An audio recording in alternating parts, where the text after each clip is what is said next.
Phil Mansfield. My name is Scott Schweitzer. I'm the Clydesdale. He is Phil Mansfield. Phil, how are you today? I'm feeling conflicted. Well, we are continuing our happiness series with episode 9, and that is honesty and conflict.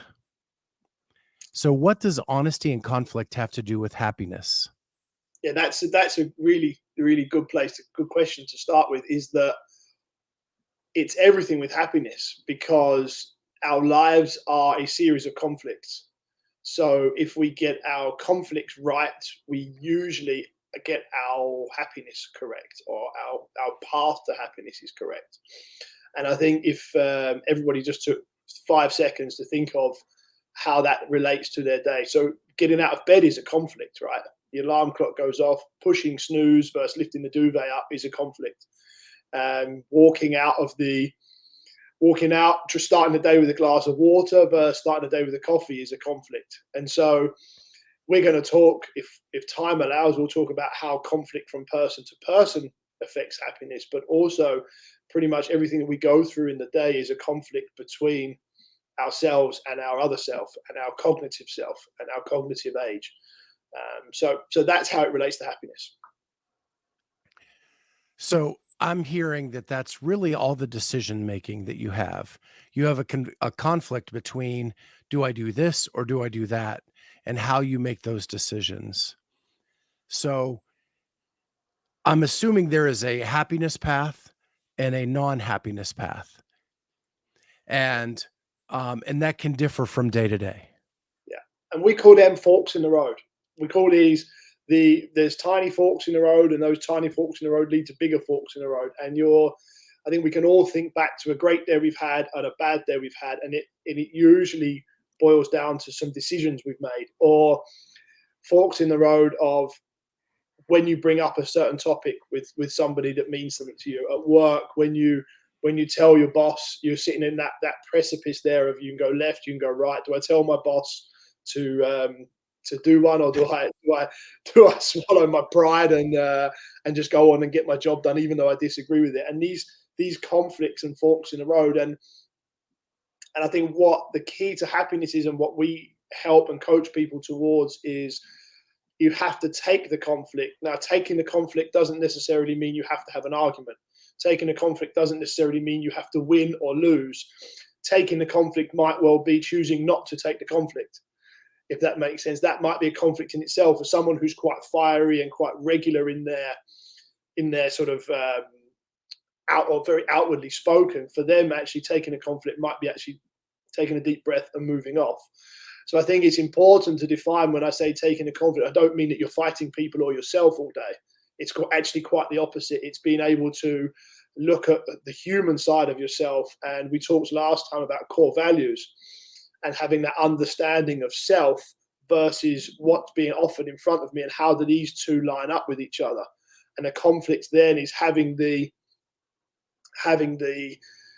cognition, or the strength, if you like, to be able to choose the path that's related best to your core values, which moves you forward in your life. That I love that, because with this podcast, we made a mission that we were going to highlight athletes and coaches, and we were only going to report news that we had confirmed from the athlete or the coach. Being inside in this industry now, I hear things all the time. Yeah. And I go through that conflict of, man, this is big news, but it's not part of my core mission for this podcast. And do I eat it, or do I go against my own moral compass and mission and put it out there? And really, there's some instant gratification, which I know we're going to talk about next week, with putting it out there.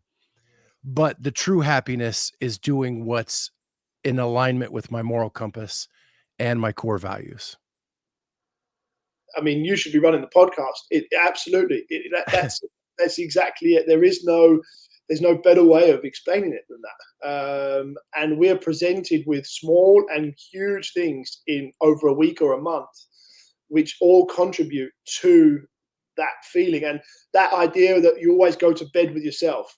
In that last 3-4 seconds before you fall asleep, you are alone. And in that 3-4 seconds, your subconscious knows how true to those core values you've been. And that human side of you, when you've eaten well and you're feeling good about yourself and you're well rested and your cognitive age is higher, your emotional intelligence is higher, you know who you are. And it's actually in those moments that you often can feel quite sad and quite low. And you think, well, why, when everything should feel good now and I'm being good to myself, do I feel low? Well, you often feel low in those periods because that's the first opportunity you've had to do the self-evaluation process. You're fresh enough to actually be able to cognitively look at yourself correctly, and then you'll see, okay, am I living up to those core values? Because even if you haven't defined them and written them down, somewhere deep down you know who you are. Somewhere deep down you know the person you would like to be. And that's where, in what should often seem as a period of great happiness, you feel great sadness. The example I gave was a very big example, right? It's very kind of easy to see, does it fit my core values or not? But how does it impact your like day-to-day small decisions that can layer on top of one another? So the best example I can give you, and I think everybody listening will do this, is open your phone now and look at the message that was due 3-4 days ago, which you haven't replied to yet. And every single one of us has that message in our phone from that person. And what's really interesting is the person at the other end is thinking, why haven't they replied to me, or why haven't they? And it's usually because your actual own anxiety, you actually can't write to them, no, I'm not coming this weekend, I can't make it. Or it's usually something really simple, like someone with the kindest of hearts writes to you, hey, do you want to go for coffee tomorrow? And you don't have the time, and your core values are, I'm a good person who's honest, who tells people the truth. So really what you need to write back is, I'm really sorry, I don't have the time. But just taking that really small conflict is hard for a lot of people. I think we under appreciate how hard that is for a lot of people. And then there's 2 messages and there's 3 messages, and that becomes a habit. And those habits and routines are formed very, very quickly. There's also examples in and around food. It's very often that you'll eat well for 3, 4, 5 days, and one bad meal leads to 20 bad meals. And that losing is not necessarily the right word, but losing that conflict in that, or moving away from your core values in how you want to eat and how you want to be perceived, again, is everyday examples. One of the reasons we're doing happiness is the holiday season is just around the corner. And during the holiday season, you are pulled in so many directions: family, friends, job, all Yeah, of that stuff. It is so crucial at this time to layer good decision after good decision, absolutely. or you're going to end up not happy during the holidays. Absolutely. Yeah, absolutely. And So sorry, Scott. I was just going to say, what are some tools that we can give our listeners during this time to be able to stack good decision on good decision? Planning. It's planning, and it's knowing thyself. Again, I say that all the time, don't I? But it's knowing who we are and having that set of core values written down, and knowing your capacities. Um, Being able to take the internal conflict with yourself in the, who am I as a person, and admitting emotionally, like, I am a deep introvert, and I love people, I love company, but not too much of it. And I have a capacity. I love my family, love my friends dearly, and it's never personal. But I don't have 5 days in a row with them. I really don't. It fills me up, and I need to escape. So I have my coping mechanisms, like I go for a running, or I go out, or I need to go off for the half a day on my own, and I need to first, before I can communicate that outwardly and take the outward conflict, I have to take the inward conflict and accept that it's not necessarily the person I would like to be. I would like to sit in their company. I'd like to enjoy their company. But I do know that if I've been in a room with the same 5 people for more than about 4 hours, it's nothing personal. But but I know, and I've learned over the years, I can't deal with that. So the first step is being able to internalize it or analyze yourself and know who you are and what your environments are. How many times over the Christmas period do you have in you to go out and be drinking, for example, before you start to think, before that sort of alcoholic anxiety starts, because now I'm going to do it too many times. How many times do you want to eat cake? What's reasonable to eat a piece of cake between now and the end of Christmas? How much money do you want to spend on presents between now and the end of the year? How many friends realistically can you see between now and the end of the year? And it sounds terribly boring, but actually asking yourself those questions and giving yourself answers you actually don't like, because my answer to that naturally would be, well, I want to see all my friends. I've got all the money in the world. I'll buy anyone who needs any kind of present, and I'll eat all the cake, and I'll be really sociable and go to all the parties. And then 1st of January, I feel horrendous about myself. So the conflicts lie in, first, I've got to say some things about myself I don't particularly like.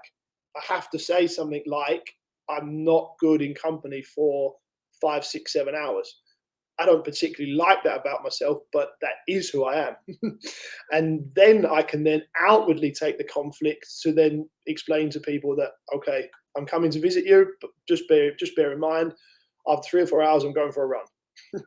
and so, yeah. No, I was just going to say, it's the title of this episode is Honesty and Conflict.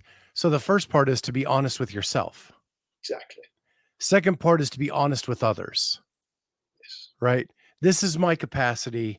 I'm sorry. I would love to hang out with you, but I just can't. Yeah. And then it's taking that honesty and applying it to all the conflicts that come up. Yeah. And I think what I find is people, excuse my language, but people smell bullshit a mile off. We're not fooling anybody. So, and people respect honesty. And I think we get it often the wrong way round, is that we'll say, I can't make it, or I'm not coming because the dog's ill, or because, I don't know, the car's broken down, or Yeah. or whatever it may be. And on the flip side, people actually really, really, I mean, I found when I actually wrote to someone, I'm not coming this afternoon because I genuinely don't feel like it. I genuinely need, I've got loads of work on. I'm not wonderful company anyway, and I'd rather clear my mind with this. People actually view it as a sense of strength. They view it as a, wow, he's really got control of himself. He knows himself. He's actually someone who knows that it's not often in modern culture, unfortunately, it's not often that we get that honesty. We're used to hearing, and we're used to not challenging.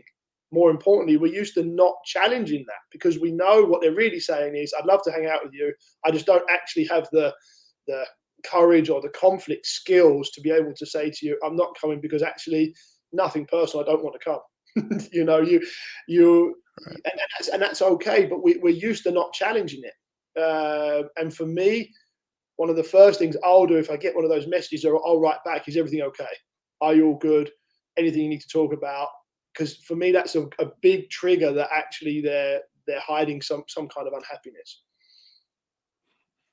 Yeah. And the honest answer could be that you want to hang out with them, but this is just not the right time for you. Exactly.